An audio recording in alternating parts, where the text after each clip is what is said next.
Wanita itu melemparkan sebuah jarum bordir seberat 500 kg ke arah muridnya. Murid itu baru saja menyentuh jarum tersebut. Karena terlalu berat dia tak bisa menahannya. Di detik berikutnya jarum itu jatuh ke tanah. Langsung menghancurkan meja batu dan tertancap ke dalam tanah. Murid itu mengerahkan seluruh tenaga untuk mencabutnya. Tapi jarum itu sama sekali tidak bergerak. Ternyata jarum itu benar-benar seberat 500 kg. Dan jarum yang sedang dimainkan wanita itu bahkan 10.000 kg beratnya. Murid itu benar-benar tak menyangka bahwa wanita yang terlihat biasa saja di hadapannya ternyata menyembunyikan kekuatan yang luar biasa. Sejak saat itu murid itu mulai berlatih menyulam dengan jarum seberat 500 kg. Murid-murid lain yang melihat pun ramai-ramai mengejek dan mencibir demi membuat muridnya cepat menjadi ahli bela diri. Wanita itu kembali memberikan baju zirah dari besi awan seberat 2,5 ton dan berpesan padanya bahwa saat makan maupun tidur, dia tidak boleh melepaskan baju itu. Ternyata identitas asli wanita itu adalah seorang maharani yang menyamar sebagai tetua agung di villa selama 3 tahun untuk memulihkan luka. Sekarang luka-lukanya telah pulih. Dia bersiap untuk pergi dari tempat itu. Namun kepala villa yang tahu kekuatannya terlalu hebat, meminta bantuan padanya untuk melatih satu murid sebelum pergi. Kebetulan hari itu adalah hari perekrutan murid baru. Wanita itu pun datang ke arena dan langsung tertarik pada seorang murid yang pantang menyerah. Tetua kedua melihat hal itu langsung marah, menuduh wanita itu tidak berkontribusi pada sekte dan tidak layak menerima murid. Wanita itu hanya tersenyum dingin dan menyuruhnya tidak ikut campur. Tetua kedua semakin marah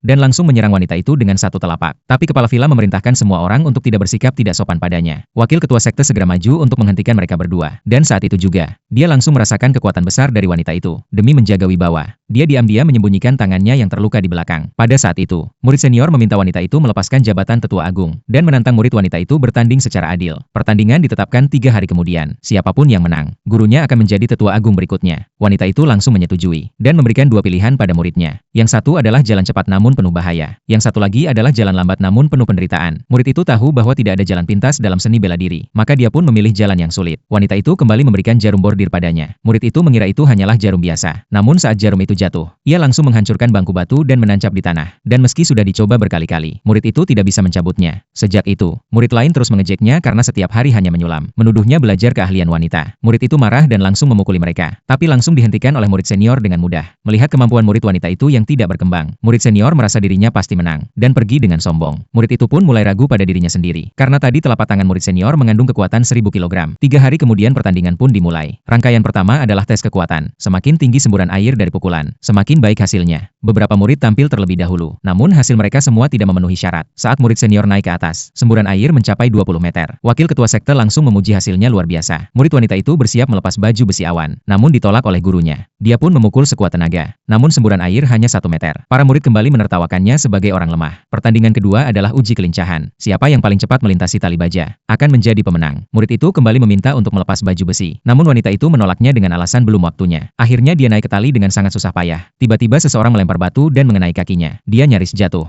Untung wakil ketua sekte segera menyelamatkannya. Akhirnya dia merangkak